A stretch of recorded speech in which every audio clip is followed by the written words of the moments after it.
10 นิ้วกราบนอบน้อมอย่างพระติรัตนแก้วเจ้าตั้ง3ประการ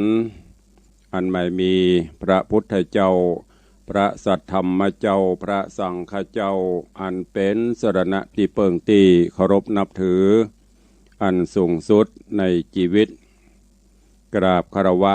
แตบไตไวยสาปารมีธรรมพระมหาเถรานุเถระเจ้าคณะพระสังฆาธิการภิกขุสงฆ์สามเณรจุตนจุองค์โดยความเคารพ ขอเจริญสุขเจริญปอนปออกไม่ออกศรัทธานาบุญติ่นจองห้องวัดจุหนุ่มเท่าใจยิงก็ขอน้อมต้อนรับทุกท่านเข้าสู่รายการธรรมะสารธรรมในโอกาสวันพระวันศีลอันเป็นรายการพิเศษต่างสถานีวิทยุกระจายเสียงของวัดฝ่ายหินตำบลสุเทพอำเภอเมืองจังหวัดเชียงใหม่ซึ่งได้เมตตาโดยท่านผู้อำนวยการสถานีท่านอาจารย์พระครูสมุวิสุวัฒน์วรกิจโจได้เมตตาถวายเวลาคือกับทางรายการธรรมะวันพระเป็นมรดกธรรมกำเมืองพิเศษในโอกาสวันพระวันศีลวันนี้ ก็เป็นวันพระวันศีลเดือน10เหนือแฮม8ค่ำอันเป็นวันพระวันศีลที่2ของการเข้าพรรษาและตั้งตีอาตมภาพได้เจริญปอนคือสาธุชนญาติโยมทั้งหลายได้รับหูรับทราบแล้วว่าในช่วงกลางพรรษาอันเป็นช่วงที่ยุคโรคระบาดโควิดกำลังระบาดหนักแต่ละวัดแต่ละวาก็ต้องมีการปรับเปลี่ยนในด้านการเผยแผ่พระธรรมคำสอนในด้านการฟังเทศน์ฟังธรรมเพื่อจำกัดญาติโยมศรัทธาในการที่จะมารวมตัวกันเป็นจำนวนนักและเพื่อป้องกันโรคระบาดตามมาตรการของต่างเจ้าหน้าที่ต่างราชการเปิ้นในโอกาสนี้ต่างวัดวังสินคำร่วมกับต่างสถานีวิทยุในเมตตาของท่านเจ้าอาจารย์พระครูสมุวิสุวัฒน์วรกิจโจก็ได้หันพ้องต้องกันว่าจะไรหรือว่าถ่ายทอดเสียงสัญญาณสดเฉพาะวันพระวันศีลเป็นพิเศษตั้งแต่เวลาบ่ายโมงถึงบ่าย3 โมงคือกับญาติโยมทั้งหลายได้รับฟังกันต่างบ้านต่างจองและพร้อมกันนั้นต่างวัดก็ได้ไลฟ์สด ต่างเฟซบุ๊กคือกับญาติโยมทั้งหลายที่อยู่บ้านอยู่จองได้หูได้หันได้พอได้กอยได้ฟังกันตัวเองในตอนนี้เจริญปอนต้อนรับท่านคุณโยมมงคลวงร้อยซึ่งก็เป็นอดีตท่านผู้อำนวยการกรมต่างหรือว่ากรมผู้อำนวยการทางหลวงชนบทของจังหวัดเชียงใหม่วันนี้ก็ได้เกษียณอายุอยู่บ้านอยู่จองฟังเทศน์ฟังธรรมบำเพ็ญภาวนาเนาะเมื่อเจ้าก็ฟังตัวเองก็เป็นประจำกู้วันพระวันศีลเขาไม่ได้ไปวัดอยู่บ้านอยู่จองก็เสมอเหมือนเขาไปวัดแต่ว่าบรรยากาศมันอาจจะบ่สัปปะยะเหมือนเขาไปวัด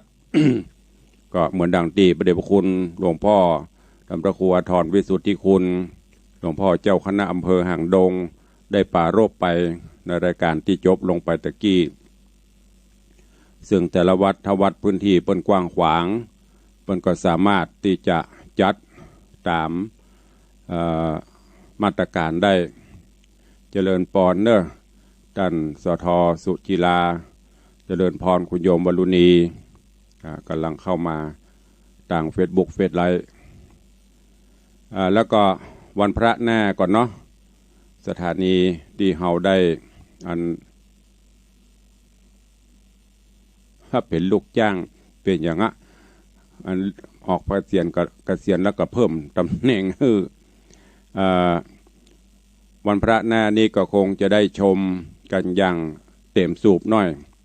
ตอนนี้รอช่างเปิดมาติดตั้งเราจะปรับปรุงห้องในห้องส่งนี้เป็นห้องส่งที่ทันสมัยหน่อยโดยเมตตาจิตเมตตาธรรมของมหารัตนอุบาสกอุบาสิกาปเลียงธนวัฒน์แม่เลียงทัดพิชาได้มอบปัจจัยให้ไปซื้อเครื่องคอมพิวเตอร์เครื่องถ่ายทอดเพื่อให้ญาติโยมทั้งหลายที่ฟังที่ชมต่างเฟซบุ๊กก็จะได้ฟังกันแล้วก็ได้หันภาพหันอย่างต่างๆได้ดีขึ้นตอนนี้อุปกรณ์พร้อมรอช่างวันนี้โทรหาช่างในก็ได้ดักปิ้งวินวอยเข้าปอดกันประตกประเสียงโทรหาทนายก็ได้ทนายก็ได้หายไปในหัวหมดมาหาโทรศัพท์สักคนแล้วก็วันนี้วันพระโดยท่านเจ้าอาจารย์พระครูสมุวิสุวัฒน์ก็บ่สะดวกที่จะลงมาเดี๋ยวรอวันพรุ่งนี้คงจะเป็นรูปเป็นร่างขึ้นเจริญปอนพี่หมอมัฒนาเนอะเข้ามาติดตามรับชมรับฟังเอาละเนาะพอควรตักตายกันพอควรแก่กาลเวลา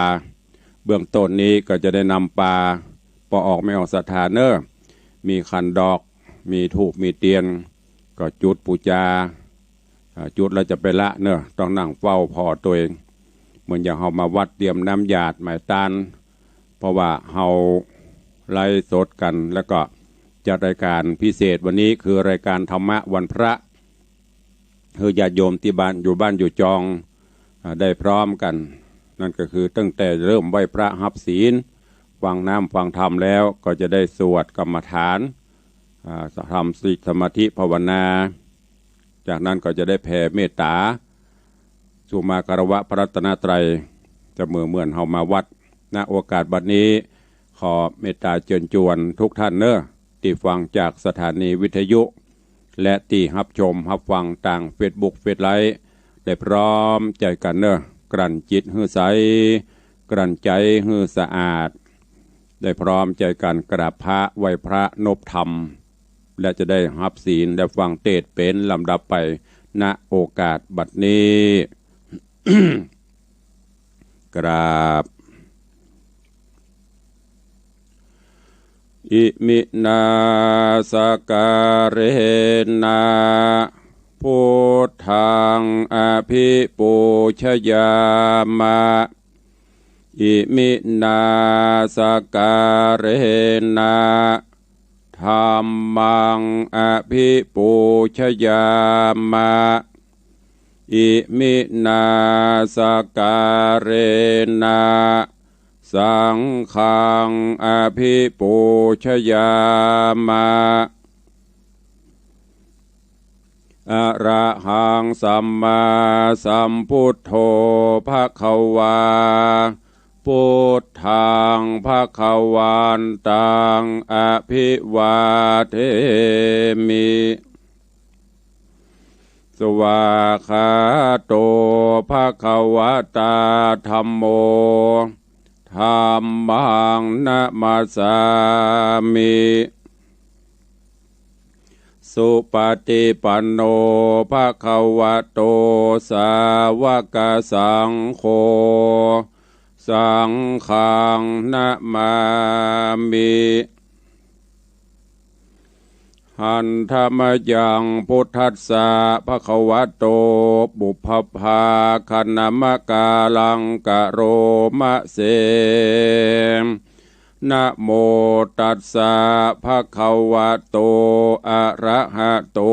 สัมมาสัมพุทธัสสะนะโมตัสสะภควโตอะระหะโตสัมมาสัมพุทธัสสะนะโมตัสสะภควโตอะระหะโตสัมมาสัมพุทธัสสะอิติปิโสภควาอะระหังสัมมาสัมพุทโธวิชชาจารณะสัมปันโนสุขโตโลกวิทูอนุตตโรปุริสะธรรมสารถิสัทธาเทวมนุษย์สานังพุทโธภควาติ สวากขาโตภควตาธัมโมสันทิฏฐิโกอากาลิโกเอหิปัสสิโกโอปนะยิโกปัจจตังเวทิตาโปวินยูหิติสุปฏิปันโนภควโตสาวกสังโฆอุชุปฏิปันโนภควโตสาวกสังโฆยายะปฏิปันโนภควโตสาวกสังโฆสามีจิปฏิปันโนภควโตสาวกสังโฆยะทิทังจัตตาริปุริสายุคานิอัฏฐาปุริสาปุคลาเอสะภควโตสาวกสังโฆอาหุนยโยปาหุนยโยทักขินยโยอัญชลิกาลนิโยอนุตตรังปุญญเขตังโลกัสสาหติ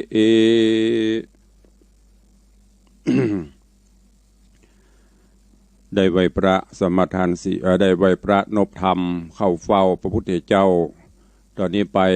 ตั้งจิตตั้งใจสมาทานหับศีลข้อวัดปฏิบัติเบื้องต้นเด้อนะโมตัสสะภะคะวะโตอะระหะโตสัมมาสัมพุทธัสสะนะโมตัสสะภะคะวะโตอะระหะโตสัมมาสัมพุทธัสสะนะโมตัสสะภะคะวะโตอะระหะโตสัมมาสัมพุทธัสสะพุทธังสรณังคัจฉามิธัมมังสรณังกัจฉามิสังฆังสรณังคัจฉามิตุติยัมปิพุทธังสรณังคัจฉามิตุติยัมปิธัมมังสรณังคัจฉามิตุติยัมปิสังฆังสรณังคัจฉามิตติยัมปิพุทธังสรณังคัจฉามิตติยัมปิธัมมังสรณังคัจฉามิตติยัมปิสังฆังสรณังคัจฉามิปานาโตสาวกสังโฆยะทิทังจัตตาริปุริสายุคานิอัฏฐาปุริสาปุคลาเอสะปะคิขาปะตังสมาติยามิอตินนาตานาเวระมณีสิกขาปะตังสมาติยามิกาเมสุมิจฉาจาราเวระมณีสิกขาปะตังสมาติยามิมุสาวาตาเวระมณีสิกขาปะตังสมาติยามิสุราเมรยะมัชฌะปมาตฐานาเวระมณีสิกขาปะตังสมาติยามิอิมานิปัญจสิกขาปตานิสีเลนะสุขติงยันติสีเลนะโภคะสัมปทาสีเลนะนิโพติงยันติตัสมาสีลังวิโสทะเยได้ไหวพระได้สมาทานศีลแล้วตอนนี้ไปตั้งจิตตั้งใจฟังพระธรรมเทศนาในเรื่องของจักกาข้างคำโดยมีปัทมะเจ้ามูลศรัทธาเจ้าภาพเจ้าศรัทธาอันหมายมีโยมปเลี้ยงธนวัฒน์โยมแม่เลี้ยงทัดพิชาสุสิงคำเป็นเจ้ามูลศรัทธาเก้าเจ้าภาพร่วมกับญาติโยมศรัทธาเฮาที่ได้ถวายปูจากันเทศกันธรรมกันเนอะที่ได้ให้ได้หอมมาก็ดียังไม่ได้ให้ได้หอมเตื้อก็โมทนาสาธุกันที่แล้วเจ้าภาพเปิ่นอุทิศกัลปนาผลคือดวงจิตวิญญาณของพ่อของแม่ปิตามันดาก็คือโยมพ่ออุ้ยหม่อนสิงคำโยมแม่อุ้ยหม่อนสุใจแก้วอันเป็นปิตามันดาผู้ให้กำเนิดบังเกิดในการนี้น้อมถวายอุทิศกุศลไว้สะบวยในภายภาคหน้าก็เจิญศรัทธานาบุญเฮาตั้งใจฟังทำกันที่สองผูกที่สองก่อนที่จะได้เทศนาในผูกวันที่สองก็ขอนำเอาเรื่องราวเนื้อหาในผูกวันที่หนึ่งมาสรุปอุจาคือกับปออกไม่ออกศรัทธาได้หับงูหับทราบ พื่อที่จะได้ปฏิติดประต่อเรื่องราวเนื้อหาสารธรรมเพราะฟังกันอย่างที่อีป้อยแม่ว่าฟังกูตนฟังกูองค์ฟังตั้งแต่เจ้าจนถึงดึกดึงกึ่งคืนแต่มันประจำฟังตัวนี้จบเดี๋ยวตัวใหม่มาตัวนี้ก็ลืมละก็เดี๋ยวตุลุงจบฟังตัวอื่นลืมตุลุงละเพราะนั้นก็จะเอามาเล่าให้ฟังก่อนแล้วก็จะได้เทศในผูกที่สองเปลี่ยนลำดับไป พระธรรมเทศนาเรื่องจักกาข้างคำลำดับแต่ต้นเบื้องต้นหัวตีตั้งแต่องค์พระภูมิพระภาคเจ้ายังทะลงยังทรงพระชนชีพอยู่ก็เป็นประจำทุกวันพระพุทธองค์จะต้องเสด็จไปสู่ยังปัณณศาลาตั้มกลางสงฆ์เพื่อที่จะทรงแสดงพระธรรมเทศนาในคราวหนึ่งก็เช่นเดียวกันแต่ก่อนที่พระพุทธองค์จะเสด็จไปยังตั้มกลางหมู่ภิกษุสงฆ์ทั้งหลายพระเจ้าประสงค์ภิกษุสงฆ์ทั้งหลายเหล่านั้นก็มากึดเถิงล่ำเปิงเกี่ยวกับโลกสงสารเขาเนี่ยว่าเกิดตายหรือว่าทะลงเรื่องราวต่างๆจุมสัตตาตึงหมู่ตึงค้างอยู่ในสงสารเนี่ยบางพ่องก็มีความสุขบางพ่องก็ทุกข์ต่ำก้อยบางพ่องก็ทุกข์เห็นใจมีสปะสปันมันสังมาบัดเต้ากันนี่อย่างมันถือเป็นจะอันขณะที่กำลังโจตนาอู้กันนั้นพุทธเจ้าก็ได้ทรงได้ยินโดยหูทิพย์โดยพระญาณอันเป็นทิพย์ของพระองค์ก็เสด็จลีลาศพอได้เวลาเสด็จลีลาศมาสู่ต่ำกลางสงฆ์พอพุทธองค์เสด็จมาภิกษุสงฆ์ทั้งหลายต่างก็เงียบปิ้งดับปิ้งสงบเสงี่ยมอยู่ในอาการอันสงบไวนบคบยำพระพุทธองค์ก็ได้หลังจากที่เสด็จมาถึงขึ้นนั่งบนพระราชอาณารัตนบัลลังก์ดีแล้วก็ได้จ่าถามกล่าวถามว่าท่านทั้งหลายตะกี้นี้เหมือนจะได้ยินเสียงท่านเจ้าเขาอู้กันเรื่องอะไรอย่างกะโจตนากันเรื่องอะไรอย่างกะพอเฮาเสด็จมาก็ดักปิ้งกันไปเหี่ยพระเจ้าประสงค์ภิกษุทั้งหลายที่อาวุโสในที่นั้นก็ยกมือขึ้นกล่าวแล้วก็ได้แจ้งได้บอกว่าข้าแต่พระองค์ผู้เจริญในอดีตการเมื่อในที่อู้กันตะกี้ก็อู้กันถึงเรื่องเนี่ยการเป็นอยู่ของมนุษย์สุขพ่องทุกข์พ่องปานกลางพ่อง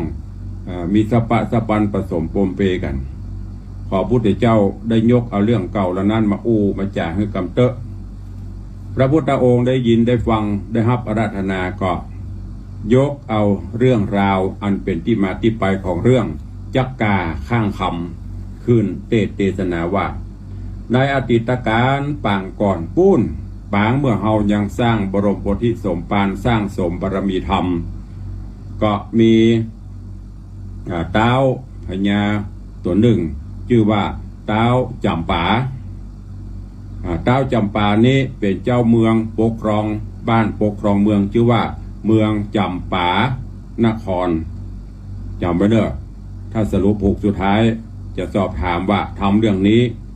ที่มาที่ไปเป็นจะได้อย่าได้ฟังปนไปนะจบแล้วก็สาธุกองย้อนถามเรื่องอย่างอันตุลุงเทศอีแม่ก็ลืมไปแล้วนะนะโดนเนอะโดนไม่เซ่เนอะจำไว้ตัวอันนี้กำลังเริ่มเกริ่นนำฮื้อนะมีเมืองหนึ่งชื่อว่าเมืองจำปานครพญาเจ้าเมืองชื่อว่าพญาจำปามีมเหสีก็คือจันตาชื่อว่าจันตาแล้วก็อยู่ตัวกันด้วยความสุขบ้านหวานใจบ้านเมืองมีแต่ความสุขบ้านเมืองบ่ได้เดือดร้อนซึ่งในบ้านในเมืองนี่เพราะว่าจะเป็นข้าวปลาอาหาร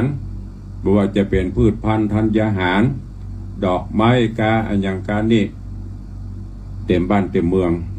เจ้าบ้านเจ้าเมืองกันอยู่ดีมีความสุขอยู่แต่ว่าก็ยังมีในบ้านในเมืองใกล้ๆนั่นหรือว่าห่างเมืองนี่เถอะก็มี ไม่ยิงอยู่คนหนึ่งเป็นไม่ยิงขี้ไร้คือคนทุกข์คนยากแล้วล่ะคนอนาถาบ่มีสามีบ่มีผัวห่วมข้างบ่มีปี่บ่มีน้องบ่มีวงบานเดินสักอย่างตัวคนเดียวล่อนจ้อนนั่นอยู่ที่บุญบ้านโพจะคามก็ด้วยความทุกข์ร้ายเข็นใจนางก็ต้องดิ้นรนขวนขวายเสาะว่าหากินไปหับจ้างพ่องขอเพิ่นกินพ่องตามเพิ่นก็ยืนกับปันฮือแต่ที่สำคัญ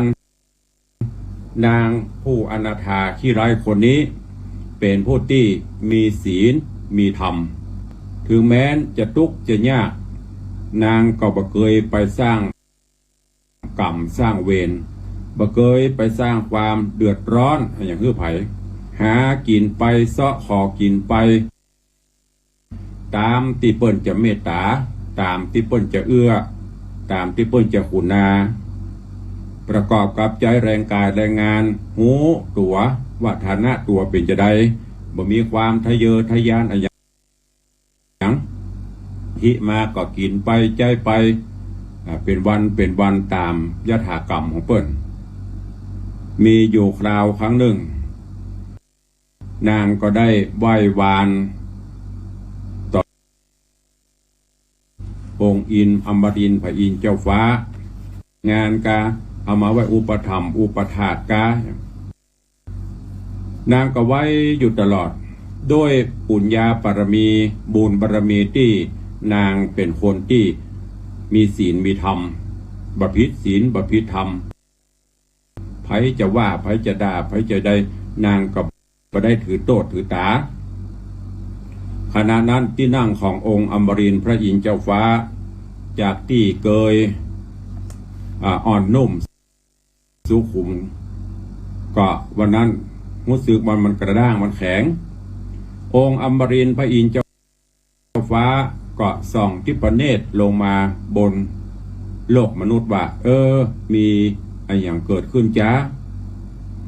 ก็ได้หันได้หูว่ายิงตุ๊กตะยิงขี้ไร้คนเนี้ยข้าได้ลูกก็เลยเสด็จไปสู่ยังบนสวงสวรรค์ไปพอเทพบุตรองค์ที่จะมดบุญจากสวงสวรรค์ชั้นฟ้าเปิ้นจะได้อัญเชิญเสด็จลงมาก็ได้ไปพบไปปะเทพบุตรท่านหนึ่งก็ได้อาราธนาเทพบุตรท่านนั้นก็รับอาราธนาเสด็จดีลาศจากสวงสวรรค์ชั้นฟ้าเพื่อจะลงมาปฏิสนธิหรือว่ามาเกิดในท้องของนางผู้ทุกข์ไร้เข็ญใจนี้เมื่อเป็นเช่นนั้นจากที่นางบ่มีผัวบ่มีคู่ข้างอยู่ตัวคนเดียวล่อนจ้อนปรากฏว่ามีท้องขึ้นมาโดยผู้มีบุญมาเกิดผู้มีบุญมาปฏิสนธิตามกรรมปรารถนาของนางเอาล่ะกรรมนี้หมู่เจ้าบ้านเจ้าเมืองยิ่งอยู่เป็นคนทุกข์ยิ่งเขาอยู่ซบประมาทอยู่หั่นละยิ่งไปหันนางมีท้องขึ้นมาเขาก็ปากันมาซบประมาทดูแควนว่าอีนางนี่หัวก็มีทุกข์ปออยู่คนเดียวแหมแล้วไปมีท้องเนี่ยปนว่าแอวไปมีจิตมีใจกับปล่อยใจไปเลยหันไผ่กับไปมีเพศมีอย่างกับเปิ้นมดซ้ำซ้อนนี่นะปากันไปโจมตีไปว่าฮือสะปะสะปันยิ่งขณะที่ยังบ่มีลูกหั่นก็เขาก็รังเกียจเดียดฉันว่าเปิ้นเป็นคนทุกข์แต่นางก็บ่ได้เดือดร้อนใครจะว่าจะได้มันมีความจริงใครว่าจะจังเขาเตอะอย่างที่กรรมโบราณประมาณว่าดีจังเตอะว่าเสอะจังเขาขันแนมใจเฮาศีลธรรมเตียงมั่นนางกับปฏิบัติเนี่ยมันเป็นไปจะเฮาจะไปเนี่ยจะได้เฮาจะมีจิตมีใจอย่างว่าอยู่กับภายโลกภายใครว่าภายใครได้กับปล่อยเขาว่าไปซึ่งในตอนนี้ต่างเทพบุตรก็ได้ลงมาสู่ยัง ที่อยู่ของในท้องของนางและก็ด้วยบุญของเปิ้ลกรรมโสนสอกรรมติฉินนินทาเล่าต่างๆนี่ลุดลอดไปถึงหูของ แม่พญาเจ้าเมืองคุณแต่แม่พญาเทวีพญาเจ้าเมืองเนี่ยเปิ้นบะมีจิตคิดคอยอิจฉาตาฮ้อนไผ่อย่างหมูนี้ก็ถามเสนาอมาตย์แล้วก็สั่งฮื้ออมาตย์เนี่ยลองไปพอเหรอไปกอยเหรอมันเปลี่ยนจะได้มันมีแต่บัดแต่จะได้ถ้ามีก็ลองมารายงานฮื้อกรรมตอนนี้ตอนที่แล้วมาถึงที่นี่เสนาอมาตย์กำลังไปตียิงตุกกะตะตุกไร้เขียนใจเนี่ยจะไปพอไปกวยแล้วจะนำเรื่องราวมาบอกให้แม่พญาในตอนที่หนึ่งผูกที่หนึ่งก็จบลงตึกที่นี่สิ่งนี้ฟังกันต่อในผูกท่อนที่สองว่าเรื่องราวของจักกาข้างคำจักกาข้างคำข้างก็ให้เป็นขี้ข้างเนี่ยถ้าเนนน้อยเตดมันจะเป็นจักกาข้างคำมันจะปัดไข่หูก็แต่ละวัดหลายวัดก็คงจะเตดเรื่องนี้ แล้วก็คงจะได้เอาไปสรุปก็ติดตามรับฟังกันต่อขอถวายการต้อนรับท่านเจ้าพระครูธรรมธรบพิตรเนอะตุเจ้าแม่ข่าวันนี้ประเทศทำเต็มหัวเนอะแล้วก็มีท่านกัลยาณวุฒโธภิกขุตุเจ้ากำลังเข้ามาชมมาฟังกันบ่ได้เตดวัดก็ เปิดเสียงภายในก็ได้เนอะตุปีตุป่อตุน้องครูบาอาจารย์อุกงานวัดวังสิงคำก็เปิดให้แยกตอนนอกศรัทธาไปมาก็ได้ฟังตัวเองศพก็มีในศาลาคนเปิดมาศพก็ได้ฟังเทศฟังธรรมตัวเองตอนนี้ไปขอนิมนต์และเจริญพรเจิญทุกท่านเนอะตั้งอกตั้งใจฟังพระธรรมเทศนาปืนเมืองเหนือในเรื่องจักกาข้างคำผูกที่สองในศีลที่สองของการเข้าภาษาณโอกาสบัดนี้ นะโมตัสสะภะคะวะโตอะระหะโตสัมมาสัมพุทธัสสะ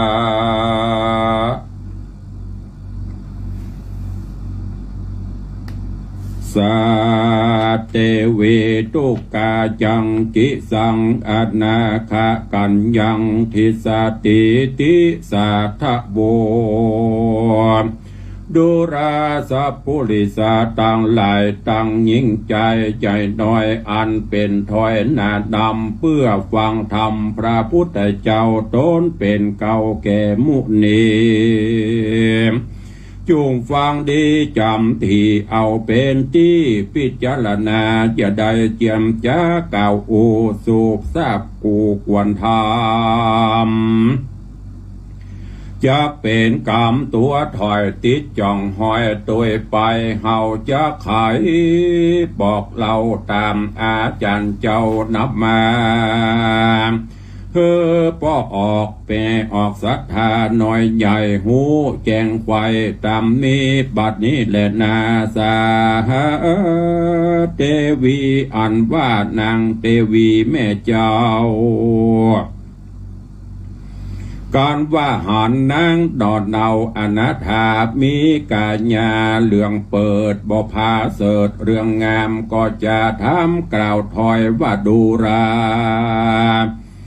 นางผู้ถอยเข็นใจเป็นสันได้เฮานี้บ่เหมือนก่อนกีเดิมมาสังบีกาญาดูหลากหักบ่ขาดเนื้อนาเป็นพญาติอันใดโรกาภัยใหญ่น้อยมาจ่องหอยเปลี่ยนขวีหรือเครื่องขี่กันอยากทุกลำบากสั่งจาจูงไข่จ้ากล่าวจี้ได้หูทีตามรายแดดเตอตีนั่นนางดอดเนาผู้อนาถาก็มาย่อมือสาขับไว้บอกแม่ไทยเทวีว่าขาดทุกขีแต่เล่าบ่มีใจหนุ่มเนาคนใด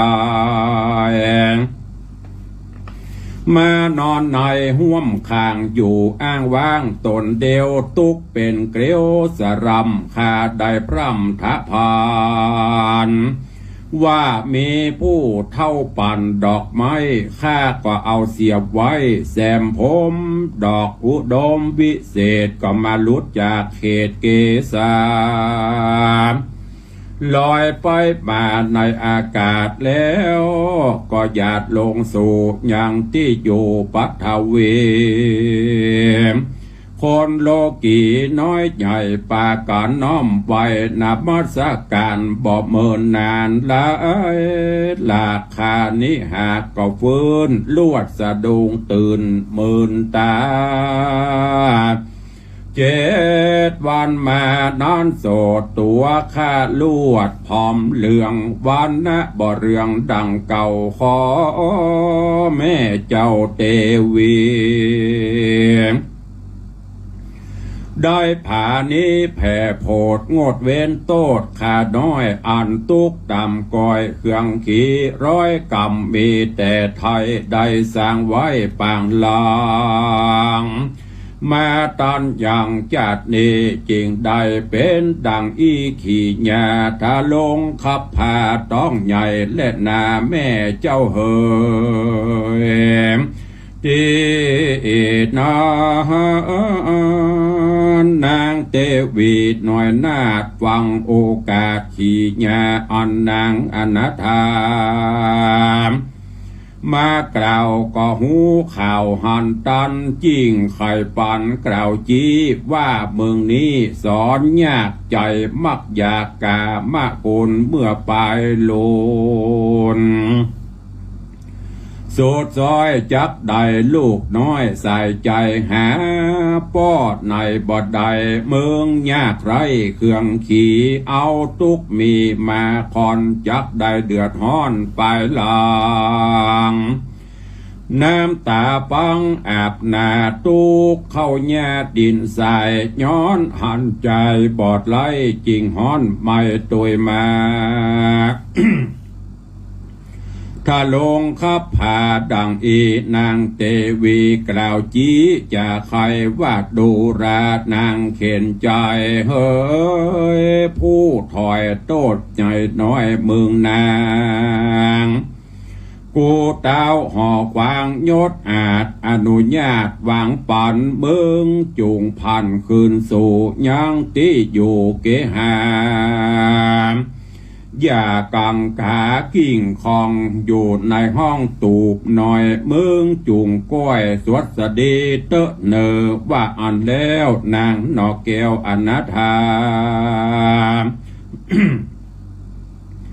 ก็ย่อมือสากลมกล่าวไว้แม่เจ้าเตวีแล้วลาดนีใบวาดจากภาษาห่อใจรีบเร็วไว้ขึ้นสู่ยังที่อยู่แห่งตนก็มีหันและนา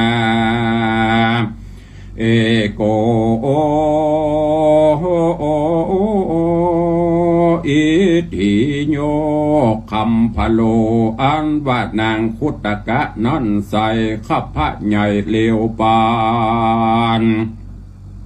10 เดือนผ่านไข่แล้วก็พาสูตรลูกแก้วบุตรตามีกาญาแผกเบาบ่เหมือนคนหนุ่มเท่าหญิงใจตัวเล่นลายพรักพร้อยเกรดเป็นถ้อยนางจามีสองตามะมาสี่ตีนหยาบมาออกว่าเป็นจักกาข้างคามเมหางดำน้อยน้อยห้องอ่อนอ้อยไปมานางอนาถานอดเนาเกิดลูกเต้าบนพายดาจากตายโมยบอดนางหิวหอดหิวแรงโตอดใจแข็งลูกกว่าก็หันจักกาบังขังจาอดใจแข็งลูกกว่าก็หันจักกานังจาก็หูว่าเป็นบุตรตาลูกน้อยก็ยินตามก้อยมองขี น้ำตามีอาบหน้าย้อลูกลาของโตนบ่ใจโคนแต่ใส่เป็นสัตว์โลกไตเดรัจฉานนางคนผ่านยอดซอยริล่ำถอยไข่จาบ่าโอ้ยหนอลูกกูนี่นา มาเกิดบ่มีพาเสดอันใดจักเลี้ยงไปนาจักบ่ได้กว่ากินแหงเมตาแดงหนังแห้งเกล็ดจุแห่งเล่นลายโอ้ยหนอตนคำใจน้อยหนอซ้ำบ่มีป้อปิตาคนนาเล่าสาวเลือตัวดาวปุรีว่าเป๋ว่าผู้เป็นแม่บอดดีหยาบจ้ามีลูกลาใจเดียวซ้ำมาเป็นจักกาหัวเขียวตาสวดกำร้ายโหดสั่งจามาถมนาปันปอมาตุกก่อซ้ำซ้อนนับหน่วงคอนเหลือการนางผู้อาผ่านร่ำถอยแล้วอุ้มลูกน้อยไปมานางจะใจป่านเฮลูกท้ายกินนมนางผ่าโลมนอดเนาทุกคำเจ้าแหล่งไงก็มีแล่นนาตะโตปัฏฐานญาแรกแต่นอนไปนานางนอดลาอนาถามโตเครื่องกาต่ำก้อยเลี้ยงลูกน้อยสบายใจขอต้านไปกล่าวอ้างตามจิ้มข้างกองต่างพ้องก็ไว้วางไฟก็แผ่เพื่อเตตันได้เข้าสารปูหมากตั้งเข้าซากเหลือกินนางมีใจยินจื่นสู่น้ำมาสู่เกหาบุตตานอนเอาได้กินข้าวแล้งง่ายสองบุญภายลูกแม่มีใจแผ่เจยบานนางนงครานยอดซอยเลี้ยงลูกน้อยเตรียมตนอันบ่ใจคนโลกลาเป็นจักกาข้างคำล้างเตื้อไข่กำโอกาสกับเจ้าน้อยนาดบุตตา ว่าดูราเจ้าบุญนาเฮยน้อยหนอเจ้าบ่มีป้อเตรียมตนแม่ทารนก้อนอยากตุกลำบากเครื่องขี่ผ้าผืนดีพงใหม่หาบ่ได้ได้เหือนการแม่เหมือนผู้อื่นมีเงินหมื่นคำแดงลูกจอมแป้งน้อยอ่อนเตี้ยงมีผ้าผ่อนใสสีได้นอนอูดีสะอาดจะข้าใจวาดวัดไหวยุงลิ้นไหลเลือดแหล่บ่มาแผ่ราวีหลับนอนดีจะใจเจ้าลูกไทยน้อยหนอบ่มีป้อปิตาแม่อนาถาต่ำก้อยขอลูกหน่อยอย่ามองขีจุงอยู่ดีจะใจอย่าร้องให้เววาแม่นมีคนมาหนุ่มเทาขอเอาเจ้าไปปลูกเอาเป็นลูกสายตาแม่บ่นำหนายกยื่นเอาเจ้าคำหมื่นฮื้อปันภายแม่จากอดใจเลี้ยงเจ้าเฮือเตียงเต้าตีขานางไข่ขี้ยากล่าวถอยกับลูกน้อยตนเดียว อันเมหัวเขียวเกร็ดหีดแล้วกล่าวจี้ปันหมายใส่ชื่อคำใจลูกละว่าเจ้าสุวรรณกำพระข้างคำก็มีฮันและนาโสโปติสัตโตอันว่ามหาสัจเจ้าจนทะโรงญาณเกิดเป็นสัตว์เดรัจฉานโลกไตหากอู้ได้เหมือนคนย้อนกรรมโตโอญาติก่อนมาไล่ตอนโตโอยตานปีเดือนวันปันจอดอายุรอด6 วาสาบ่มีโรคามาไก่ป้อมบ่เมื่อยไข่หนาวนาย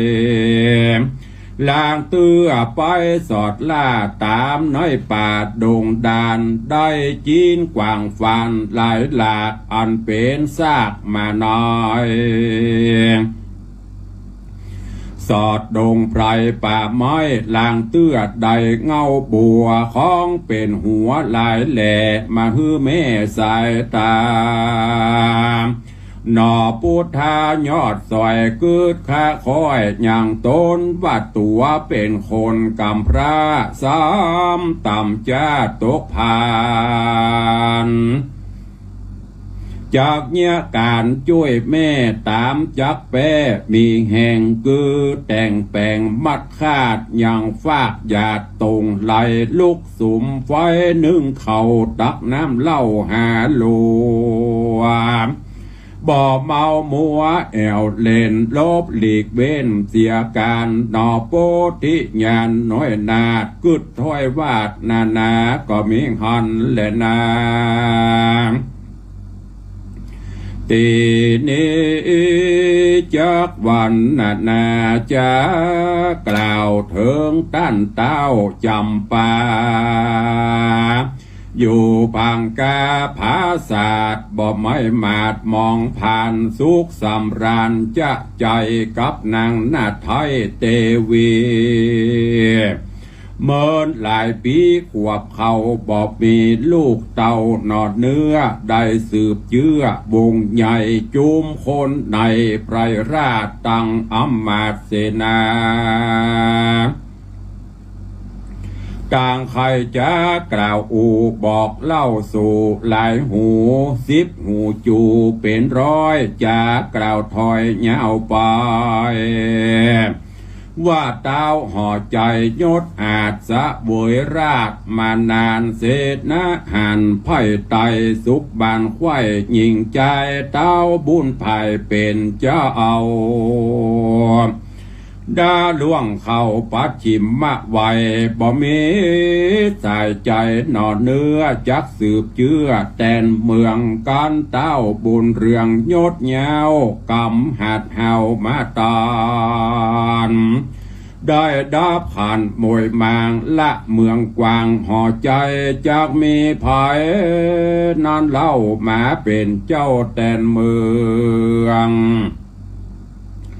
ความขี่เครื่องเอาไม่เตี้ยงเกิดไข้มีมาเจ้าพระจาไพรราชจักไม่มาดมองผ่านศัตรูหันกระยาบเตี้ยงมาผาบเตจริงคนใจยิงน้อยใหญ่จักอยู่ได้สันได้เฮากวนไปม้วนหมู่พร้อมหน้าอยู่หอกาจันย่อมือพันขับไว้บอกเต่าไทยตามมีเดชเตเตจนาอันว่าคนยิ่งใจม้วนหมู่ก็รีบไปสู่หอคำแล้วใครก็ห้ามโอกาสบอกเต้าราชราชาว่าข้าแด่มหาราชเจ้าตนเป็นปิ่นเกลาปุรีบาดนี้กำเครื่องขีดลายแหล่เกิดขึ้นแก่ใจยิง ต่างขานิ่งจุผู้กึดสอดหูในใจว่าเต้าห่อใจนี้เล่าบอกมีลูกเต้ายิงใจอันจักเป็นสายก่อเกลือไว้สืบเชื้อแดนเมือง รุ่งเรืองไปนากันเจ้าฟ้าปุลีกำป้ามีหาดหาวต้านด่วนดาวเมื่อมอนเจ้าหน้าก่อนหน่อยใหญ่จักเดือดฮ้อนไข่อันนาจักมีภัยจะเป็นแก่นมานั่งเต้นแต่นเมืองรุ่งเรืองบ่ผ่อนตั้งแต่ก่อนเดิมมาเตียงโรยราเป่าว่างเหตุบ่มีเจ้าจ้างห่อใจดังกำไข่แต่ไทยต้านเล่าไว้เมินมาว่าเมืองใดนะใหญ่กว้างบ่มีเจ้าจ้างสะบวยสีโยธามีมากเต้าบ่มีเก้าลี่ปนเกิดเป็นคนหนึ่งจาดบอยว่าขาดต่างบุญต้านว่าสูนเป่าจอยบ่ได้ห้อยตัวไปโบราณไข่กล่าวแก่หากมีแต่ตามกรรมขอองค์คำเต้าราชยศองค์อาจลือจาพาธานาหืดใดเอาลูกไว้แต่เมืองแดดเตนาว่าอันตีนาเต้าจำป่ายศอาจฟังโอกาสทุนสาแห่งเสนาหนุ่มเทาอำมาตย์เก้าเจ้าเมืองต้นบุญเรืองเจ้าฟ้าก็กล่าวว่าไข่ปานว่าเฮาเกิดหันแจ้งผีดังสูจีขี่ญาจักผาธนาหือใดเอาลูกไว้ยิงใจก้อนบุญหลายจัดก่อนมาไล่ตอนตัวเอตานบ่อภายพันหลีกลี่บุญจัดนี้ได้สร้างบ่อห่างลางนี่หายเตี้ยงโสมัยไฟหอยบ่อกระดกล้อยไกลกลามเต้าจำป่ากล่าวแล้วอำมาตย์เกี่ยวเตรียมใจเสนาในมวลหมู่ประจาราชอยู่หลายลามมีใจงามชื่นจ้อยโห่ห้องเศร้ายินดีอันจุลีก้มกล่าวลาเต้าเจ้าคืนสู่ยังที่อยู่ภายมันก็มีหันและนาตาตาในกาลาดนั่นใส่โตนเต้าไทยจำปาก็เรียกมาบ่จะยังนางนอนลาเตวีไขว่าที่บอกเราว่าดูรานางน้องเนาเฮ้ยบุญนาบัดนี้นาไพรราชตั้งอำมาตย์คนนายเขามีใจบอดแล้วเหตุนางแก้วจะหยาบ่มีบุตรตาน้อยหนอมาสืบต่อแตนเมืองขอนางบุญเรืองน้อยนาได้อภิวาทนมัสการขอวอนบานขาบไว้ยังเตปาไทยกูติสาขอบุตรตานอนเนาเจ้าสืบเชื้อเงาวงใหญ่เพื่อคนในไพร่หน่อยหายต่ำก้อยมองผ่านได้เจยบานจื้นเงาไข่แผ่นดาวปุรีนางเตวีหน่อยนาดฟังเต้าราชไข่จาก็นำบุพผาดอกไม้ใส่ขันไว้เจียงคานพร้อมจุประการพร้อมจุประการบอกขาดบ่อประมาทกองทำย่อมือต่ำก้มกล่าวไว้ซึ่งเจ้าเทวดาว่าสุนันโตพนโตโ สังฆาโยฟังดูลาเทวดาทั้งหลายเฮ้ยมวลหมู่อันสถิตอยู่คู่พิมานขอบันดาลหือขาได้ลูกลาเป็นหญิงแดดเตออาทากาอาเทกะเทวทิตา ในกาละนั้นยังมีนางนาถไทยเทวดาอยู่ตาวติงสาจันฟ้าวิบากกลาต่อโจรหานเครื่องครัวต้นหม่นเศร้านางนอดเนาสันพีบ่มีตีสงสัยว่าจากได้กลากไกลพรากห้องจากเตตต้องเมืองบนจริงกันใจต้นกรอยกราดจากภาษาเมืองมอนเมืองสะวรรค์แล้วภายพันมาสู่ยังตีอยู่เมืองคนเอาปาฏิโสนกำเนิดในต้องนางผู้ภาสเตวีมเหสียศอาจแห่งเตาราชจำปา10 เดือนมาไข่จอดนางแก้วยอดเตวีก็ได้ปุติน้อยอ่อนงามจะจรเจียงคานสายวงวานพี่น้องมาเวทซ่องลายลามจิงใส่น้ำบ่อเศร้าป่านลูกเต่าราชธิดาว่านางปทุมมาอ่อนน้อยว่าอ่อนก็มีหอนเล่นนาลำดับนั้นไปใบหน้านางนอดลาปทุมมาอยู่กับปิตาพ่อแม่สุขนักแก่เจยบานดาวเจียงขานผู้เป็นปอนางน้อยนอดเทวีฮักราชบุตรีนอดน้อยพงอ่อนอ้อยเยาว์วัยยุงหินให้มาไกลก็ป่าการไล่ปัดหนีวันเดือนปีนั้นจานปันจอดนางน้อยนอดปทุมมามีอายุวาสา16 ปีไข่เปิงเป่าพงเป็นสาวนอดหลากงามยิ่งกว่ายิ่งได้มีนางเป็นอย่ามีนางในใหญ่หน่อยนับอ่านร้อยเป็นปริวารเต้าผู้บานยศใหญ่กึดใจไข่ตังวานว่า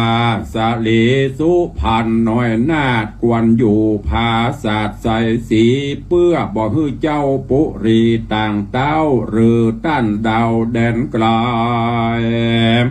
โยธาในต่างคายได้ดูให้ลูกตนกวนฮือนางตามนอ่อนน้อยอยู่ภาษาซอยไม่จา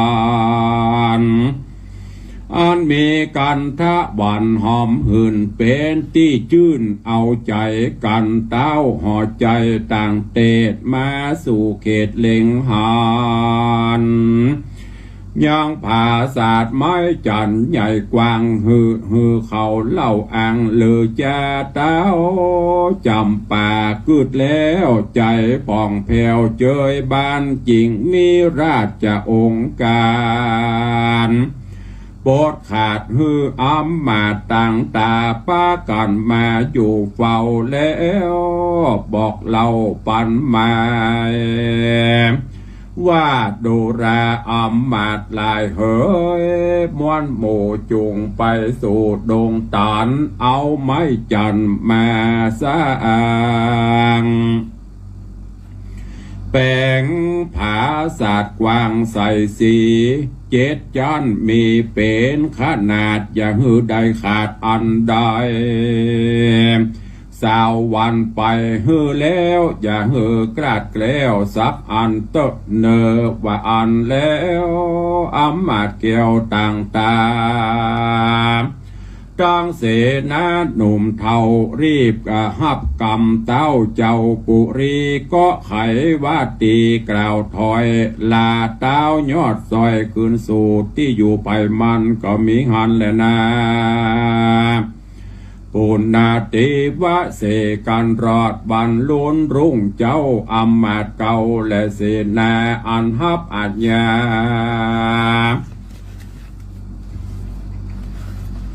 อันหับอาจญาเต้าไทยก็เข้าป่าไม้ดงตันเอาไม้จันก้ามากมีหลายหลากดงรีจักจุงมีมาสู่อย่างที่อยู่เวียงใจรีบเร็วไวแต่งสร้างแป้งภาษาดกวางกวนอามภาษาดงามเจ็ดจันดูดดลันใสสีคันทะมีหลายแหลกลิ่นหอมแผ่ไปไกลตัวเวียงใจใหญ่กว้างกันแต่งสร้างบรมวลกาละกวนพร้อมแล้วอมาตย์เกี่ยวต่างตาจิงทูลสาโอกาสบอกเต้าราชตามมีเต้าปุรียศอาจก็ฮือให้กองหลวงคือคนปันป่วงหูข่าวฮือปกเป่าไข่จ่าบะแถมเจ็ดวันมาไปนาตนเจ้าฟ้าปุรีจักฮือราชบุตรีน้อยนาคขึ้นผาศาสตร์หลังหยะไม่อำมาตย์ใหญ่ต่างตาดังเสนาเท่าเท่าก็ปกเป่าปันหมายฮือคนยิ่งใจมวลหมู่ได้พรำหูจุคนก็มีหันแหละนะบ่อเต่าแต่นานโตนเต้าราดยังฮือแต่งภาษาสีใสปักตุงใจจอดน้อยผ้าอ่อนหอยย้อยลายสีเฮืองามดีจุแห่งตามปิมแป้งโบราณตังอาหารจุสิ่งรัศยิ่งนานา ตามมากาต่างไตหือเพียวควายบรมวลก็มีและนากันวัดวันเจ็ดวันมาควายคนน้อยใหญ่ยิ่งใจต่างผ่านภายมาสู่อย่างที่อยู่เวียงใจเต็มไปในไปนอกจุกดาวขอกสนามคนหลายลามอดเอาย้อนใครหันนอนเนาราชธิดาจักว่าจักโสภางามอาจพันนพิลาศเพียงใดการยามใจโจกใหญ่มาหอดควายเติงตันเต้าห่อจันยศอาจก็ฮืดนางนาฏปัตุมาคืนอาจสะนาเต้นเกี่ยวอันงามผ่องแผ่วเจอเจียงคานโหราจันผู้เท่าปันปอนเก่าวอนยายว่าตอนนี้ไปเมื่อนาฮือนางนอดลาสายสะดีสวัสดีบอกขาดอยู่ภาษาหอจันโศกเกินบานค่ำเจ้าอย่าโศกกาเศร้าโยอย่าโศกเศร้าโศกการใดโรคภัยใหญ่น้อยอย่าจองหอยเบียนตนสาปะกังวลให้ขาดเคราะห์อุบาทอย่ามาปานโศกสำราญคำเจ้าจงมีแก่เจ้าวันยามแดดเตอทาดนั้นไปแดมเหล่าอำมาตย์เก้าและเสนาญาติกาปีน้องต่างก็มาแวดซ่องถวายปอนเจ้านากรใหญ่น้อยต่างชื่นจ้อยยินดีที่ได้หันบนมีนอดลางามยิ่งกว่าเทวดาก้อนว่าการนาเมียนขาดจุมอำมาตย์โยธา ต่างวงสาใหญ่น้อยต่างกล่าวถอยจะใครลาเต้าห่อใจขึ้นสู่ยังที่อยู่ไผ่มันก็มีหันและนาตามาถังปะกาเสนโตสัทธาอาหาสัทธาสัพปัญญูพระพุทธเจ้าโตนเป็นปิ่นเกลาติโลกาจารย์คอยนิทานไปแจงพระจริงแสงเตสนาวาสะเปลาจานกะเรอากาเมสติดังนี้ภิกขเวดุราภิกขุตั้งหลายตนเป็นสายอริยญาติส่วนนางน้อยนาถปทุมมามีรูปโสภาบ่อเศร้ากำลือเล่าสะสาวไปหอดหูเต้าแดนไกลเต้าหอดใจมวลหมู่ต่างก็มาสู่นันเนืองจางมาเรียงหลายแหล่แวดล้อมแผ่ปุรีตังลาเจธานีใหญ่กว้างดังจักแตกมั่งเพตาเข้าน้ำปันนาการมาหลายหลากเข้ามาฝากตั้งวันแล้วป้ากันกล่าวถอยขอเอานางยอดซอยปทุมมาเป็นเจ้าหยาแนบข้างห่วมเจ้าจ้างสะเวยสีก็มีหันและนาเนติตังขีญาสั่งวันนาวิเศษจะห้องเหตุยังจักกาข้างคำผูกทวนสองปางเมื่อเต้าต่างหลายป่องไฟหอยใครได้นางนาดน้อยบุญมีเป็นเทวีเนบข้างจักสมไฟอ่างดังใจหรือเป็นสันได้นานเล่าขอหนุ่มเทาสัทธาต่างหลายนานเล่าจุงก้อยอดไถ่เท่าแทบดาฟังผูกนาย่างปลายนาจังจักหูอดถ้าอยู่ดาฟังผูกนี้ยังไปแจงคอปุ่งวางไว้เต้าอีก่อนเลยนะ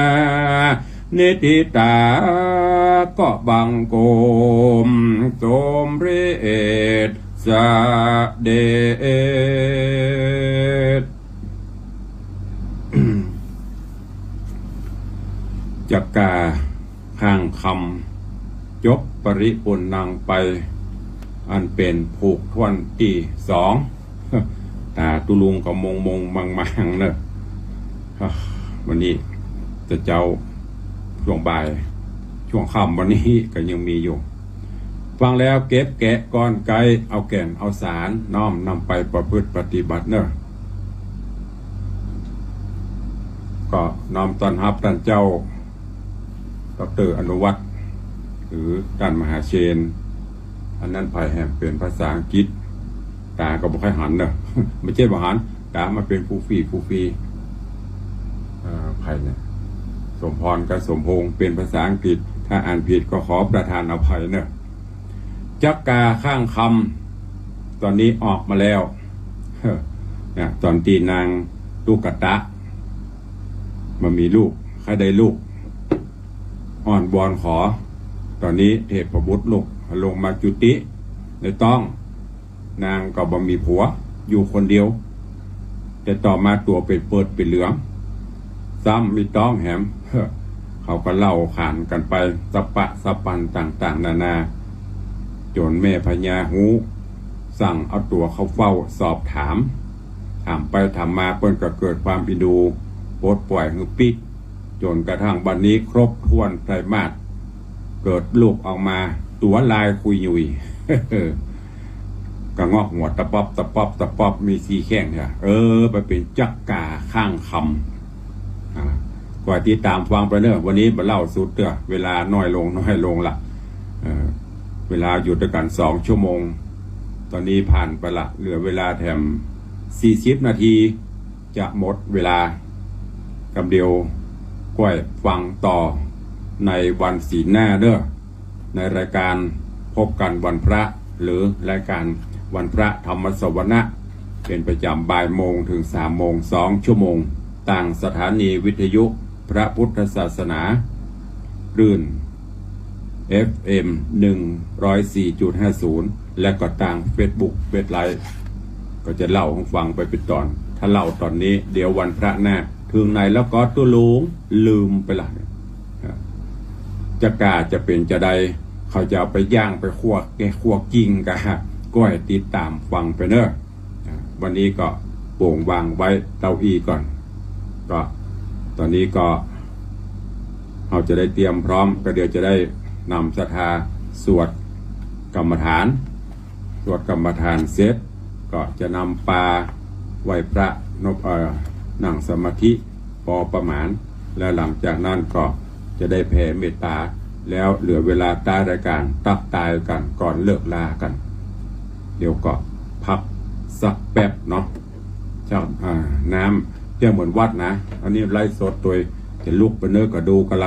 นั่งที่เก่า2 ชั่วโมงจะออกหักระบูอย่างออกหักระบูนะน้ำก็มีไฟเกณฑ์มาตั้งไว้คนเดียวพักแป๊บเดียวเนอะฟังดนตรีบรรเลงไปก็เดี๋ยวฉันน้ำแต่ก็บอกไปไหนเนอะนั่งอยู่หน้าจอนี่แหละลุกไปมันได้เดี๋ยวก็ปะกันต่อฟังดนตรีบรรเลงไปขั้นรายการตุลุงขอฉันน้ำฉันหาสกรรม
ได้พักฉันน้ำฉันท่าประเคนเอง ฉันเองท่านมหาเชนอยู่ปุ่นล่องมาถวายน้ำก็มา ไอ้นี่ปีภาคภูมิแล้วก็มีภาษาอังกฤษมันห่างตาตัวหลงแล้วเนอะแหวนไม่ได้ใจไม่ได้เอามาจะไม่ได้ใจบรรลุไปละก็เดี๋ยวก็จะหมดเวลาเดียววันพระหน้าก็เตรียมความพร้อมหน้าจอมันตัวนิ้วพอจะหูพองอยู่ตอนนี้ไปก็พร้อมจิตพร้อมใจเนอะสวดกรรมฐานแล้วก็นั่งสมาธิหยาดน้ำครบเหมือนดังเขาอยู่วัดอยู่วาฟังเทศน์ฟังธรรมพอเทศน์จบเสียงกลองเสียงระฆังออกศรัทธาก็จะไปพักเข้าห้องน้ำห้องท่าพอควรเก็บเวลาก็เริ่มยกใหม่แต่ตุลุงไม่ได้ลุกไปไหนตั้งแต่บ่ายโมงตรงมาจนถึงใบนี้2 โมง 23 นาที2 ชั่วโมงลวดนั่งอยู่ที่เดียวได้ไปไหนสักที ไผ่อินโดก็เตรียมการทำเนอะอยู่ทางบ้านทางจองพร้อมใจกันเนอะตอนนี้ไปก็จะได้สวดกรรมฐานสวดกรรมฐานเสร็จแล้วก็จะได้นำปลาทุกท่านทำสมาธิ พอควรแก่เวลาหยาดน้ำแผ่เมตตาเป็นลำดับไปตั้งจิตตั้งใจใครมีหนังสือก็เปิดหนังสือพอไปตัวเนอะหนังสือสวดกรรมฐานเหมือนเราไปวัดไปวานนะบ่มีสวดมาได้ก็นั่งทำจิตใจตั้งจิตเป็นสมาธิไปตัวก็จะได้เป็นพระบุญกุศล ณโอกาสบัดนี้เด้อพร้อมกันสวดกรรมฐานแบบปืนบ้านล้านนาเฮานะโมตัสสะภะคะวะโตอะระหะโตสัมมาสัมพุทธัสสะนะโมตัสสะภะคะวะโตอะระหะโตสัมมาสัมพุทธัสสะนะโมตัสสะภะคะวะโตอะระหะโตสัมมาสัมพุทธัสสะพุทธังสารนังคัจฉามิธัมมังสารนังคัจฉามิสังฆังสารนังคัจฉามิทุติยัมปิพุทธังสารนังคัจฉามิทุติยัมปิธัมมังสานังกัจฉามิทุติยัมปิสังฆังสารนังคัจฉามิตติยัมปิพุทธังสารนังคัจฉามิตติยัมปิธัมมังสารนังคัจฉามิตติยัมปิสังขังสารนังคัจฉามินะโมพุทธายะนะโมธัมมายะนะโมสังฆายะ นะโมสังฆายะอัปปะมาโนพุทโธอัปปะมาโนธัมโมอัปปะมาโนสังโฆพุทโธเมนะโธธัมโมเมนะโธสังโฆนาโทกัมมัฏฐานังเมนะทังกัมมัฏฐานาตายากาจาริโยเมนะโทอะหัมพันเตพุทธานุสติกัมมัฏฐานังยาจามิพุทธานุสติกัมมัฏฐานังเตทะเมพันเตอะหัมพันเตธัมมานุสติกัมมัฏฐานังยาจามิเตทะเมพันเตอะหัมพันเตสังฆานุสติกัมมัฏฐานังยาจามิอาทิอิมัสสะมิงกาเยกิสาโลมานะคาตันตาตะโจมังสังนะหารุอาทิอาทินเมนจังวะกังหะทะยังยากะนังกิโลมากังปิหากังปุพพะภาสังอันตังอันตาคุนังอุทาริยังกาลิสังปิตังเสมหังบุพโพโลหิตังเสโตเมโท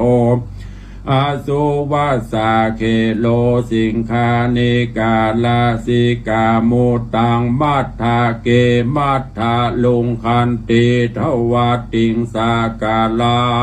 งอายังอัตตาภาโวอานิจจังตุขังอนัตตาอาสุจิอาสุพังอิมังกัมมัฏฐานังปุนับพระโบติอาจิลังวัตะยังกาโยปัฏฐวิงอาทิเสสติจุตโธอาเปตะวิน ยาโนนิราทังวากะลิงกะลังปัตเทวีธาตุอาโปธาตุเตโชธาตุวายโยธาตุรูปขันโธเวทนาขันโธสัญญาขันโธสังขาราขันโธวิญญาณขันโธปัญจขันธาอาชตตาภะหิทธาสังขารามอเนจจาตุขาอนัตตาวิปาริณามะธรรมาอเนจจาวาตสังขาราอุปาทาวยธรรมิโนอุปาจิตวานิโรธจันติเตสังปูปัสสะโมสุโขนามะรูปังอเนจจังขยะเทนานิจังวัตตานิปานังนามะรูปังทุกขังขยะเทนาสุขังวัตตานิปานังนามะรูปังอนัตตาอาสารากัตเถนะสารังวัตตานิปานังนามะรูปังอเนจจังนามะรูปังทุกขังนามะรูปังอนัตตานิจังวัตตานิปานังสุขังวัตตานิปานังสารังวัตตานิปานังนิปานังปาระมังสุขังต่อไปสวด ปรมี อิติปิโสภะคะวะตานาปัลละมิสัมปันโนตานาอุปปาละมิสัมปันโนตานาปาระมัทธาปาละมิสัมปันโนไมตรีเมตตากรุณามุทิตาอุเปกขาปาละมิสัมปันโนอิติปิโสภะคะวะสีละปาระมิสัมปันโนสีละอุปปาละมิสัมปันโนสีละปาระมัทธปาระมิสัมปันโนไมตรีเมตตากรุณามุทิตาอุเปกขาปาละมิสัมปันโนอิติปิโสภะคะวะเนคขัมมะปาระมิสัมปันโนเนคขัมมะอุปปาระมิสัมปันโนเนคขัมมะปาระมัทธปาระมิสัมปันโนไมตรีเมตตากรุณามุทิตาอุเปกขาปาละมิสัมปันโนอิติปิโสภะคะวะปัญญาปาละมิสัมปันโนปัญญาอุปปาละมิสัมปันโนปัญญาปาระมัทธปาระมิสัมปันโนไมตรีเมตตากรุณามุทิตาอุเปกขาปาละมิสัมปันโนอิติปิโสภะคะวะวิริญญาปาละมิสัมปันโนวิริญญาอุปปาละมิลิญญาอุปาลามัทธปาระเมสัมปันโนไมตรีเมตตากรุณามุทิตาอุเปกขาปาระเมสัมปันโนอิติปิโสภะคะวะขันติปาละเม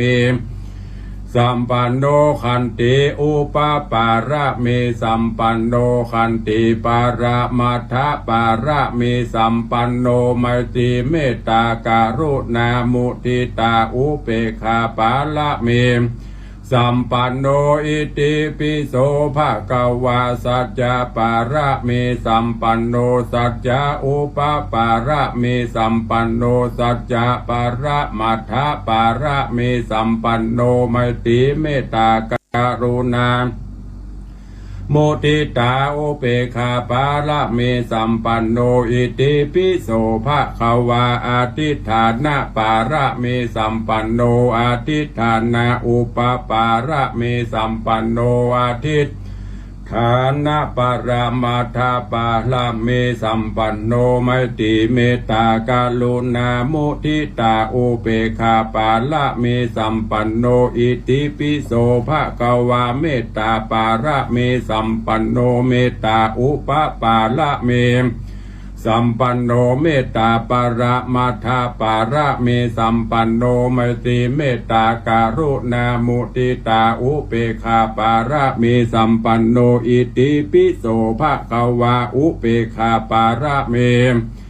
สัมปันโนอุเปคาอุปปาระเมสัมปันโนอุเปคาปาระมาทาปาระเมสัมปันโนไมตรีเมตตาการุณามุทิตาอุเปคาปาระเมสัมปันโนอิติ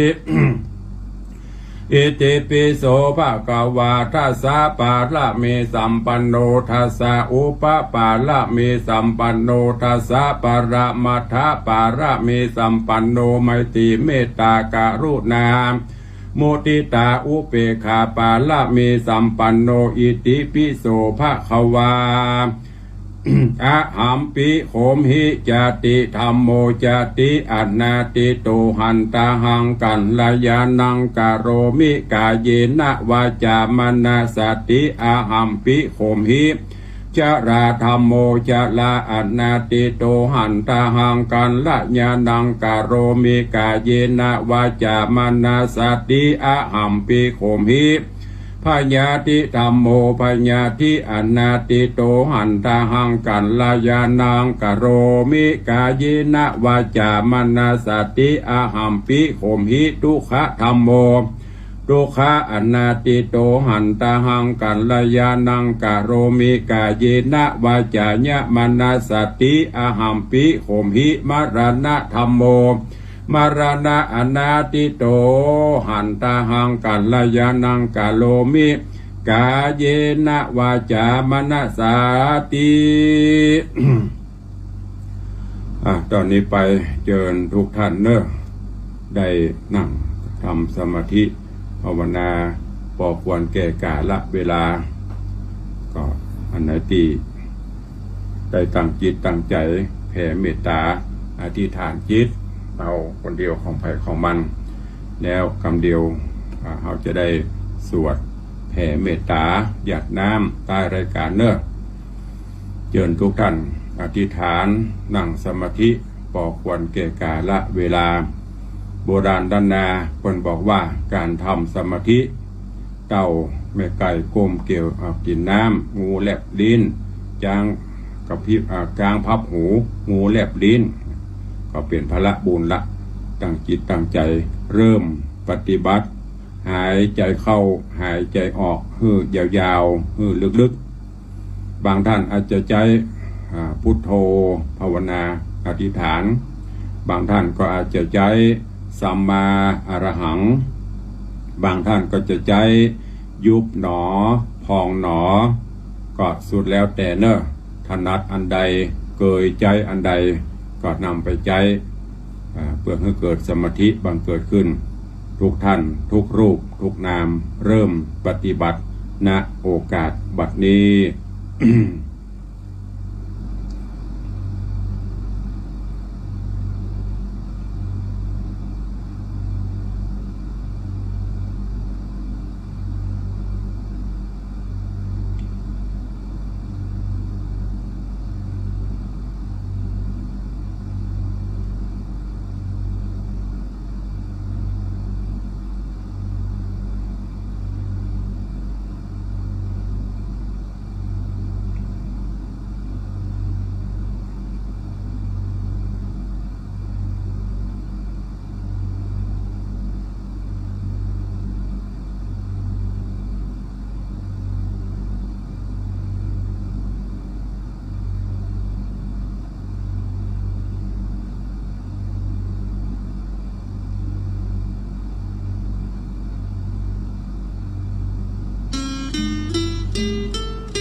มีน้ำยาเตรียมน้ำยาเนอะกล่าวกรรมแผ่เมตตาว่าตามตุลุงเนอะ ตอนนี้ไปแผ่เมตตาให้กับตัวเก่าให้ก่อนอะหังสุขิโตโหมิขอให้ข้าพเจ้ามีความสุขอะหังนิททุกโขโหมิขอให้ข้าพเจ้าปราศจากความทุกข์อะหังอะเวโรโหมิขอให้ข้าพเจ้าปราศจากเวรอะหังอัพยาปัชโชโหมิขอให้ข้าพเจ้า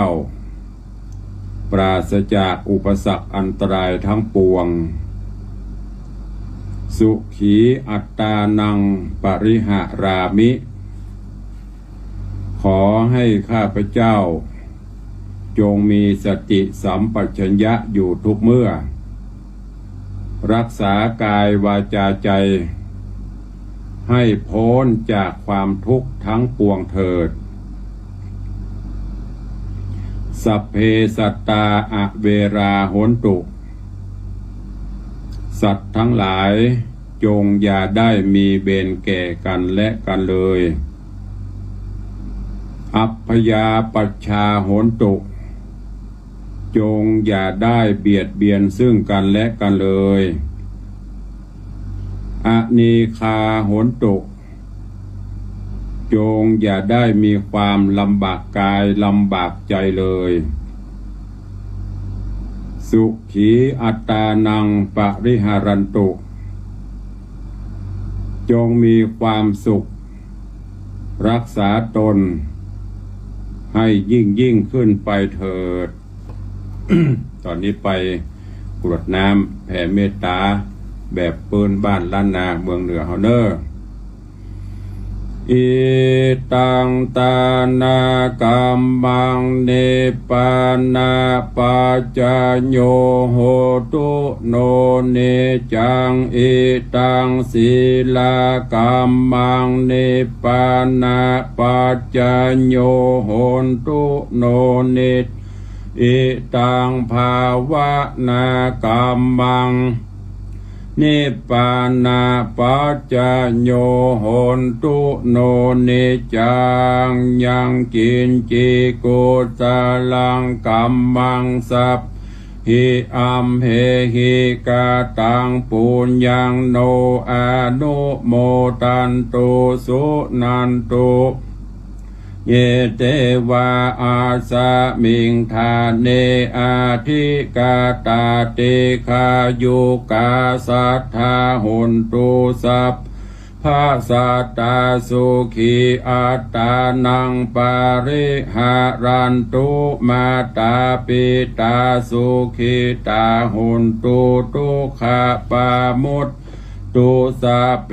ญาตากาสุขิตาหุนตุทุกขปามุจจันตุสัพเพอะญาตากากิตาหุนตุทุกขปามุจจันตุสัพเพปิสาสัพเพยัคขาสัพเพเปตาสุขตาหุนตุทุกขปามุจจันตุสัพเพนาคตาสุขิตาหุนตุปามุจจันตุสัพเพอเทวาสุขิตาหุนตุทุกขปามุจจันตุสัพเพอาจาริโยปัจจญาสุขิตาหุนตุทุกขปามุจจันตุสัพพะสัมปติโยสามิชันตุโวกาเยนะวาจาญาวาเจตสาวาพุทเทกุกัมมังปะกะตังมะยายังพุทโธปฏิกันหันตุอัจจยันตังกาลันตะเรสังวลิตุงวาพุทเทกาเยนะวาจาญาวาเจตสาวาธัมเมกุกัมมังปะกะตังมะยายังธ ธัมโมปฏิการหันตุวาจยันตังกาลันตะเลสังวะลิตุงวะธัมเมกาเยนะวาจาญะวาเจตสาวาสังเคกุกัมมังปะกะตังมะยายังสังโฆปฏิคันหันตุวาจยันตังกาลันตะเลสังวะลิตุงวะสังเคเข้าขมาครูบาอาจารย์เนอวันตามิพันเตสะปังอปาราทังคามาทะเมพันเตมยากตังปุญญังสามินาอนุโมทิตาปังสามินากตังปุญญังไมหังตาตาปังสาธุสาธุอนุโมทามิสาธุสาธุสาธุอนุโมทนาบุญภายแผ่บุญปกปักรักษาสาธุชนญาติโยมพุทธบริษัททุกท่านกาดวันพระวันศีลวันนี้อยู่ดีมีสุขจุ่มเนื้อเย็นใจสุขภาพพรรณนามัยสมบูรณ์แข็งแรงทั้งกายและใจเหมือนกันทุกรูปทุกนามทุกท่านทุกคนเนอวันนี้การแสดงพระธรรมเทศนาในรายการธรรมะวันพระวันศีลก็ใกล้จะจบใกล้จะหมดลงแล้วเนี่ยก็เหลือเวลาใต้รายการที่จะได้ตักได้ต่อได้อู้ได้จ๋าวันนี้ก็ขออนุโมทนากราบขอบพระคุณในเมตตาบารมีของท่านเจ้าจันทร์พระครูสมุวิศวัตวรกิโจท่านผู้อำนวยการสถานีคลื่น FM 104.50 และครูบาอาจารย์ท่านเจ้าที่ได้เข้ามาติดตามรับชมรับฟังต่างเฟซบุ๊กเฟซไลน์ก็ดีที่ฟังอยู่ตามวัดตามวาตามบ้านตามจองปอออกไม่เอาศรัทธากูคนเนอร์ขออนุโมทนาบุญขอบคุณตัวเองวันนี้ก่อนที่จะได้อู้จาเปิดภาษาหน้าไม้ก็ขออนุโมทนาบุญขอบคุณเนอะวันนี้กับคุณแม่จันดีชัยแสงพร้อมลูกหลานต่างเต้าได้มาร่วมปากพินานบุธิชาติมานำมาร่วมทำบุญที่วัดวังสิงคำ500 บาทได้รับไปเรียบร้อยขอบคุณกับคุณโยมวันเพ็ญบุตรชารีสถาวัดวังสิงคำวันนี้ร่วมบูรณะปฏิสังขรณ์ปิดทองบูรณะพระธาตุเจ้าเจดีย์ของวัดวังสิงคำจำนวนเงิน1,000 บาทขอบคุณอนุโมทนาบุญตัวเองตอนนี้ไปก่อนที่จะได้อุจาหน้าไม้ตั้งจิตตั้งใจฮับปอนทำกรรมเนอร์การเทศน์การทำวันนี้ที่อยู่ต่างหลังฉากนี่ก็ปั่นปอนไปแต่ยังไม่ได้เบิกเมื่อปอนไปก่อนปุ่นจะไปได้ออกภาษาปุ่นก่อนเนอการเทศน์การทำกันที่อยู่ต่างหลังนี้ก็คือโยมธนวัฒน์โยมทัศพิชาสุสิงคำตั้งเก้าเป็นการเทศน์แล้วก็มีญาติโยมได้ให้หอมกันมาวันนี้ก็จะได้อุทิศกุศลไว้ไปหน้าเนอในผูกที่2ประธานบุญฮับปอนเนอยะทาวาริวหาปุลาปริปุเรติสาครังเอวะเมวะอิโตตินังเปตานังอุปกัปปติอิชิตังปฏิตังตุมหังคิปะเมวัสมิจตุสเพปุเรนตุสังกปาจันโทปนรโสยะถามณิโชติรโสยะถาบัดนี้หมายมีเจ้ามุลสถายมปเลียงธนวัฒน์เมเลียงทัดพิชาสุสิงคำร่วมกับFC แฟนรายการปออกไม่ออกศรัทธาที่ได้สดับตรับฟังพระธรรมเทศนาต่างก็ร่วมเป็นเจ้าภาพเจ้าศรัทธาถวายการเทศน์การธรรมในเรื่องจักกาข้างคำในผูกที่2วันนี้บุญกินบุญตาลได้กระทำปั่มเปงจะขอน้อมอุทิศกุศลไว้เสวยในภายภาคหน้าและภายแผ่ไปหาพอเกิดไม่เกิดเทบุตรเทวดาองค์อมรินทร์พระอินทร์เจ้าฟ้าสิ่งศักดิ์สิทธิ์ทั้งหลายตลอดจนเจ้ากรรมในเวรเจ้าบุญในบุญสัพพะสัตรายขอกุศลภายแผ่ไปจูจอดเขาเจ้าได้โมทนาสาธุในบุญกินบุญตาลปนติญญาภาคติตุได้ถึงสุขอาราธนากูลแก้ว3ประการอภิบาลโปกโหมทุกท่านอยู่ดีมีสุขเจริญไปได้อายุวันนะสุขาภละเหมือนกันทุกลูกทุกคนนะจุงจะมีเตียงตลีสัพปีติโยวัชันตุสัพพะโลโกวินาสันตุมาเตภวะตวนระโยสุขีตีคายุโกภวะอภิวาตานะสิริสนิจังวุฒาปิจายิโน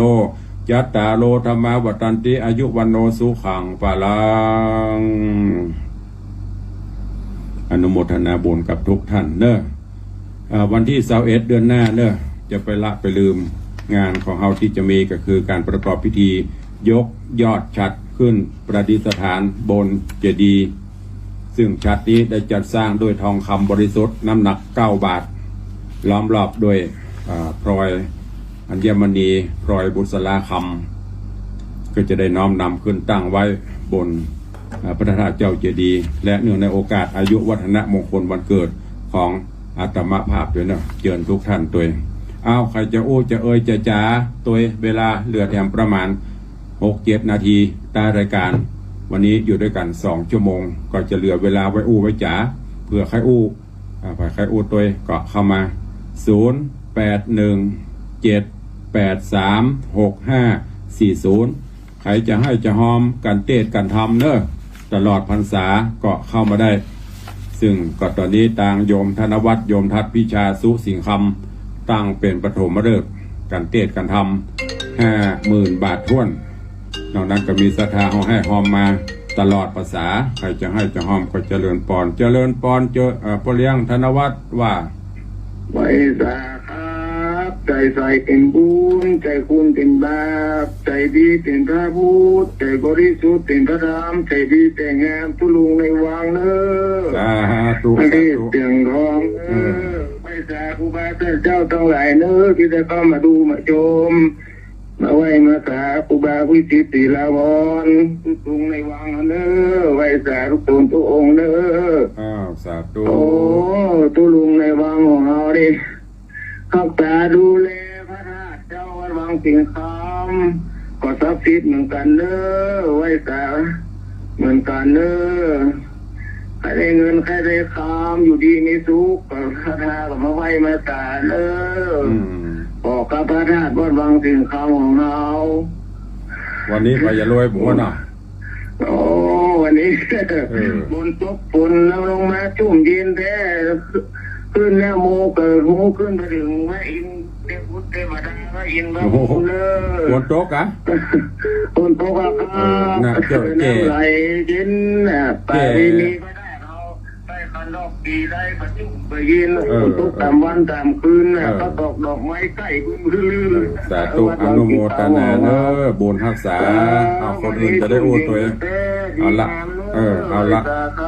คนอื่นจะได้อู้ตัวเองเข้ามาสาธุเจริญปอนแม่สีนวลนมัสการเจ้านึกว่าจะไม่ได้โทรหาท่านเลยนะไม่ไปย้ายไปไหนนึกว่าจะมือฝนตกฟ้าห้องกะไม่เกี่ยวอย่างนึกว่าจะมืออี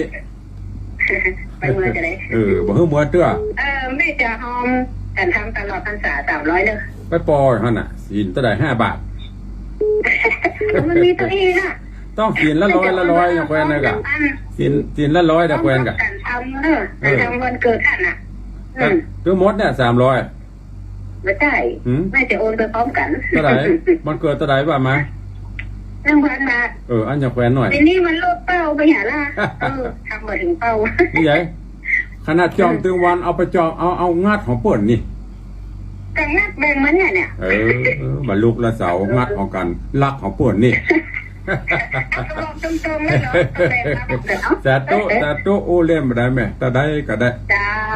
เจ้าวันนี้มาได้ไปว่าคนบอกฟังทางเมื่อวานหนูฟังมาเจ้าบอกท่านดีครับฟังตุลุงฟังตุลุงแต่ก็จอม10 บาทอย่างเดียวกันน่ะกะโอ้ย